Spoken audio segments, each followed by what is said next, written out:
स्पष्ट खबर न्यूज 24 ओडिशा को स्वागत। मु Rajendra Kumar Mishra. Channel T like एवं सब्सक्राइब करंतु। देखंतु वर्तमान रो संपूर्ण खबर।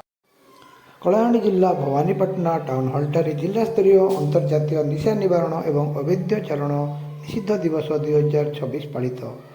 ଏହି ଅବସରରେ ବିଭିନ୍ନ ସଚେତନତା କାର୍ଯ୍ୟକ୍ରମ ସହିତ କୃତି ଛାତ୍ରଛାତ୍ରୀ ମାନଙ୍କୁ ପୁରସ୍କାର ବିତରଣ ଓ ନିଶାମୁକ୍ତି ପାଇଥିବା ଦୁଇ ବ୍ୟକ୍ତିଙ୍କୁ ଉତ୍ତରୀୟ ପ୍ରଦାନ କରାଯାଇଥିଲା।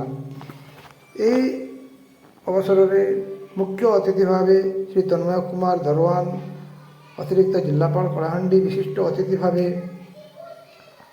ସମାଜସେବୀ ଯୁଗଲ କିଶୋର ପୋଡ଼, ଜିଲ୍ଲା ସାଂସ୍କୃତିକ ଅଧିକାରୀ ବିବେକାନନ୍ଦ,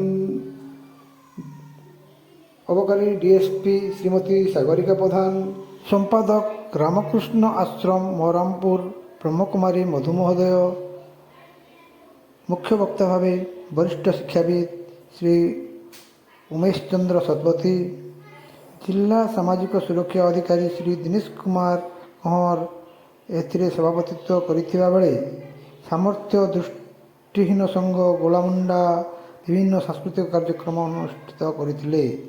देखंतु विस्तृत रिपोर्ट।